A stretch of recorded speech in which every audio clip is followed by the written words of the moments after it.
Hi అండి, welcome to మాయ రుచులు. ఈరోజు రెసిపీ వచ్చేసి ఎంతో టేస్టీగా ఉండే బీరకాయ కొత్తిమీర పచ్చడి అండి. చాలా టేస్టీగా ఉంటుంది, సూపర్గా ఉండే ఈ రెసిపీని తప్పకుండా అందరూ ట్రై చేయండి. చాలా బాగుంటుంది. బీరకాయ తినని వాళ్ళు ఉన్నా ఇలా చేసి పెట్టారంటే చక్కగా తినేస్తారు. అంత బాగుంటుందండి ఈ చట్నీ అనేది. బీరకాయ చట్నీని ఇలా కొత్తిమీర వేసుకొని ఒకసారి ట్రై చేయండి. చాలా టేస్టీగా ఉంటుంది. ఇంకెందుకు ఆలస్యం, ఈ టేస్టీ రెసిపీని ఎలా చేసుకోవాలో ఈరోజు వీడియోలో చూసేద్దాం. ముందుగా బీరకాయ పైన పీల్ తీసేసేసుకోవాలండి. బీరకాయ తొక్కుతో కూడా పచ్చడి చేసుకుంటారు, కానీ ఈ పచ్చడి అనేది బీరకాయ మొత్తం పైన పీల్ అంతా తీసేసుకొని చేసుకోవాలి. చాలా బాగుంటుంది.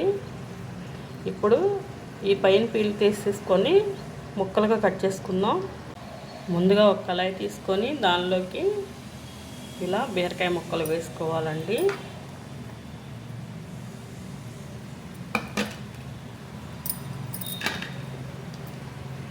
దీనిలోకి సరిపోయినన్ని పచ్చిమిర్చి వేసుకోవాలి.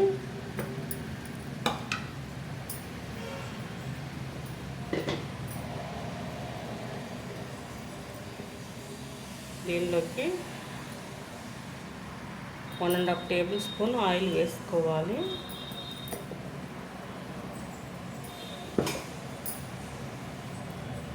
ఆయిల్ వేసుకున్నాక స్టవ్ మీద పెట్టుకొని ఫ్రై చేసుకోవాలండి. స్టవ్ వెలిగించుకొని ఇలా ఫ్రై చేసుకోవాలి.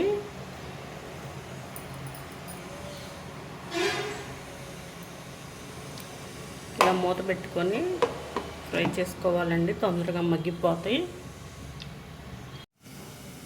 ఒకసారి మూత తీసుకొని తిప్పుకోవాలి. బీరకాయలో నుంచి ఇలా వాటర్ వస్తాయండి. ఈ వాటర్ అన్నీ ఇంకిపోయి చక్కగా బీరకాయ మగ్గిపోవాలి. ఇలా తిప్పుకొని మళ్ళీ మూత పెట్టుకొని మగ్గించుకోవాలి.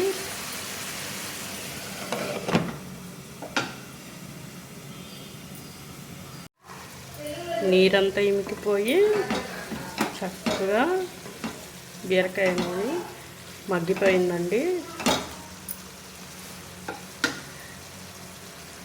ఇప్పుడు దీనిలోకి కొత్తిమీర వేసుకోవాలి. కొత్తిమీర కూడా వేసుకొని మగ్గించుకోవాలి. ఇలా గంటతో తిప్పుకుంటూ మగ్గించుకోవాలి. కొత్తిమీర అనేది 2 నిమిషాల్లో మగ్గిపోతుందండి. దీనిలోకి ఇప్పుడు 2 రేకలు చింతపండు వేసుకోవాలి. ఇలా వేగితే సరిపోతుందండి. ఇప్పుడు స్టవ్ ఆపేసేసుకోవాలి.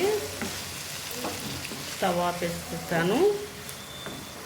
చల్లారిన తర్వాత గ్రైండ్ చేసుకోవాలి. ఇప్పుడు మిక్సీ జార్ ఒకటి తీసుకొని దీనిలోకి మనం ఫ్రై చేసి పెట్టుకున్నవన్నీ వేసుకోవాలి.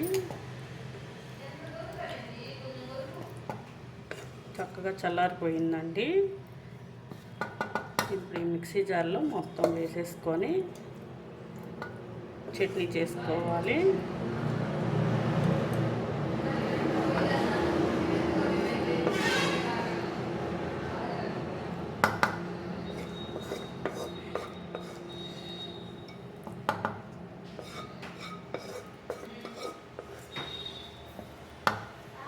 ఇలా వేసుకున్నాక దీనిలోకి తగినంత ఉప్పు వేసుకోవాలి. దీనిలోకి 1 టీ స్పూన్ జీలకర్ర, 4-5 వెల్లుల్లి రేకులు ఇవన్నీ వేసుకొని గ్రైండ్ చేసుకోవాలి. ఇలా గ్రైండ్ చేసుకుంటే సరిపోతుందండి. చాలా రుచిగా ఉంటుంది పచ్చడి అనేది. దీనికి నెయ్యి కూడా అవసరం లేదు, అంత బాగుంటుంది. దీనికి ఇప్పుడు పోపు వేసుకుందాం. ముందుగా పోపు కళాయి పెట్టుకోవాలండి. ఇలా స్టవ్ మీద పోపు కళాయి పెట్టుకొని దీనిలోకి 1 టేబుల్ స్పూన్ ఆయిల్ వేసుకోవాలి.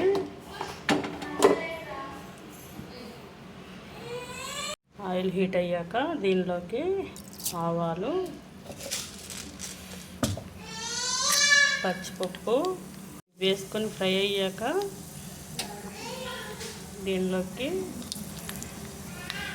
2 ఎండుమిర్చి 2 వేసుకొని ఫ్రై అయ్యాక ఈ పోపుని తీసుకెళ్ళి చట్నీలో వేసేసుకోవడమేనండి.